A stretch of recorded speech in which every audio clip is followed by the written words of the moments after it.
After leaving the school building, I slowly walk to the town center, where the fountain is located. My head is still swarming with questions about the school's curriculum, and I almost pass the fountain entirely. Before I do, however, a voice calls out to me. "Hey, Feld! Over here!" I snap out of my trance and look around.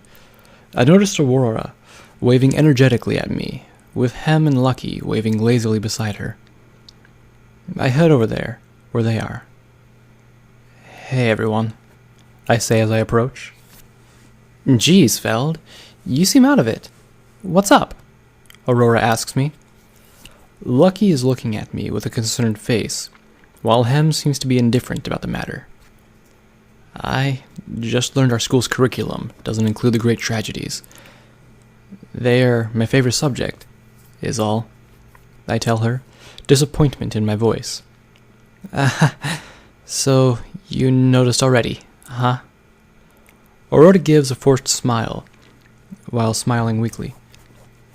"That is actually part of the reason why we wanted to talk to you," Aurora explains. "Aurora," Hem says flatly. Aurora turns her head to look at him, and Hem nods his head to the right slightly. Aurora turns her head to follow his nod, as do I. I didn't see anything particular, however. Aurora must have seen something, as she said, "Well, we can talk about that later. For now, let's get somewhere more private." She begins to walk away from the fountain with Hem and Lucky close behind. I begin to follow. I look back to where Hem nodded, but I still don't see anything. We walk for a few minutes in silence before turning and going to the rear of a house. Behind the house is a small shed, which Aurora heads straight to. She looks around before opening the door and stepping inside, followed by Lucky. Hem, however, motions me inside before looking around one last time and entering after me. Inside, Aurora and Lucky move around a table in the center of the shed and take positions at the side opposite the door. Hem closes the door and stands next to the table, between the door and me. Aurora and Lucky suddenly change their expressions to have a serious demeanor. Hem, on the other hand, looks as impassive as ever. Lucky clears his throat before saying, "Before we continue, I'm sure you wouldn't mind if we ask you some questions, correct?" Despite his serious appearance, his voice carries a gentle cult-like manner. I suddenly felt a pit form in my stomach, as I wonder if I should have followed them after all. Trying to ignore this feeling, I respond with, "Sure."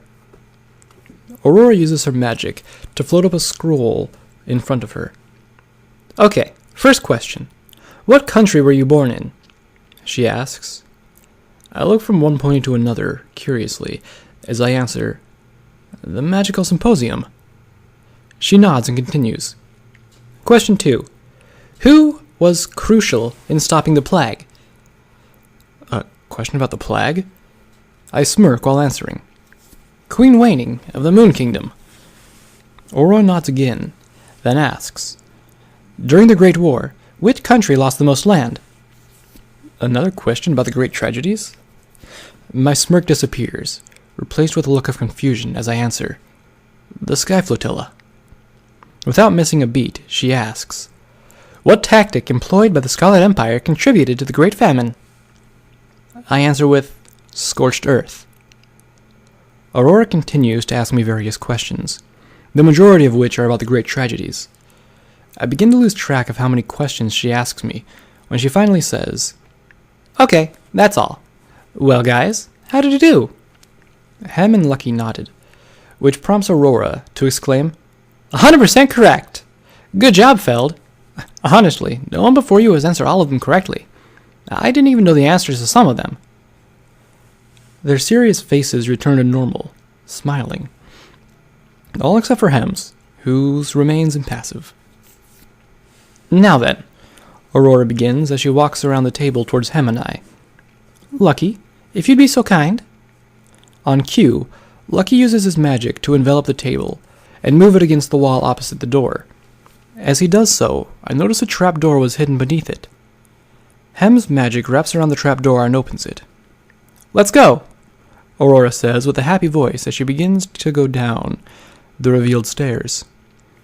Lucky and I follow her, with Hem taking up the rear. The stairway is dimly lit, and I can barely see Lucky in front of me. As we walk down the stairs, I hear Aurora's voice from the front. By the way, Feld, don't tell anyone about this, okay?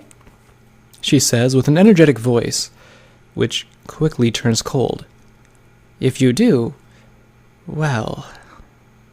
Her voice trails off for a moment, before her energetic voice comes back, saying, We're here! Suddenly, a bright light erupts a little ways below me, forcing me to close my eyes while moving towards it. After a few steps, I reach ground level and blink a few times, waiting for my eyes to adjust to the sudden light. Feld, allow me to welcome you to our secret hideout, Aurora says through a smile. But let's get down to business. We can talk privately here, and no one will hear us. So Feld, Aurora's expression goes from a playful one to a serious one before she continues speaking. We believe there is something very wrong with the city.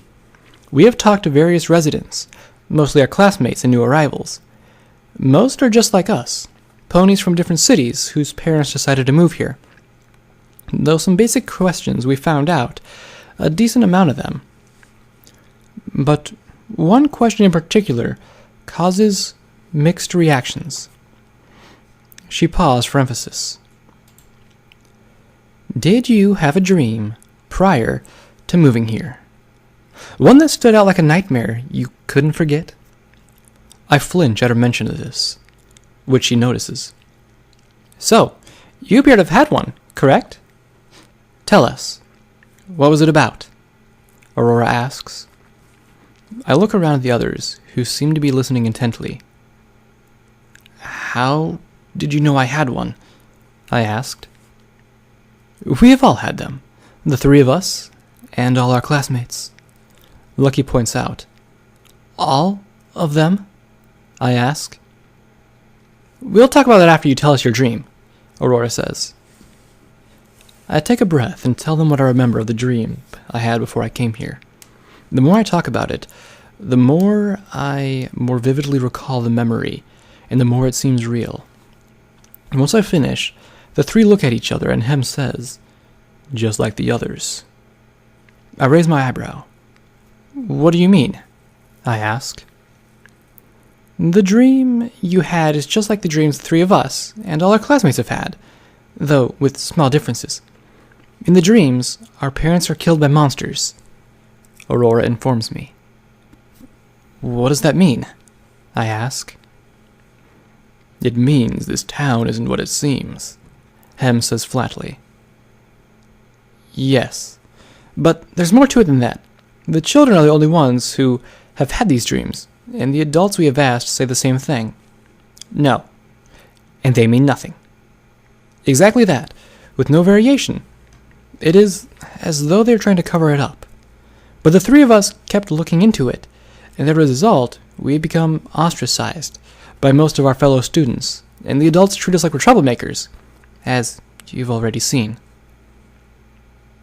Okay, but that doesn't seem like enough to claim a conspiracy. I mean, children have nightmares all the time, especially with the most recent tragedies the world experienced. It wouldn't be wrong to think that they could have similar nightmares of parents dying. I tell them. Ah, you're quite logical. I like that, Aurora says with a smile. But let me ask you, have you heard of the city before you came here? Also, why does the school curriculum skip over the great tragedies, and seem to skip over a lot of history in general? Doesn't it seem like they don't know much about it? As though they either didn't care about history of pony kind, or that they've closed themselves off to the rest of the world? I thought about it for a moment. It certainly did seem odd that they didn't talk about the great tragedies, but I hadn't been paying attention in school long enough to know about it lacking history. It certainly sounded suspicious, but I still wasn't fully convinced. Let's say you're correct, and this is a conspiracy. What would we do about it? I ask. Well, therein lies the issue, Lucky began. "There's nothing we can really do. No one believes us, and the adults have completely discredited us. We need support, but we can't get it since no one believes us. That is why we try to recruit new arrivals." "I see," I reply. "How long have you been looking for new members?" Aurora put on a disappointed face as she said, "About 2 years. And that's when I realized this town was off, and began looking for proof, and others to join my cause. It also when the adults started treating me like a troublemaker. It was just me, but a few months later I managed to convince Hem to join, and about a year ago, Lucky joined us. Shortly after we discovered this hideout, and began using it." "So, in those 2 years, not much has happened then? No crazy occurrences or anything that would get more ponies on your side?" "It doesn't seem like much of a conspiracy if there are no negatives," I tell them. "But that's just it!" Aurora shouts before lowering her voice once more. "There are no negatives. Nothing. Not a single bad thing happens here. I've been here for 2 years, and I haven't witnessed a single crime, and there are almost no injuries or sicknesses. For a city this size, that's almost unheard of." "Which means something is odd in the city," I mutter to myself. I look at each of the ponies at the table before saying, "I'll join you. Since I can't resist the great tragedies, I'll have a lot of free time on my hands. I might as well help you all out." They all smile and stand up. "Great!" they all shout in unison. "Welcome to the Society of Slumber. SOS for short," Aurora says. "Society of Slumber?" I ask. Once the 3 of us got together, we decided we need a name for our group. Since we all think the dreams are what links us together, we went with Slumber, she explains. "Oh, that makes sense, I suppose. Then, what's our next step?" I ask. Everyone's face goes blank. "Eh? What do you mean by next step?" Aurora replies.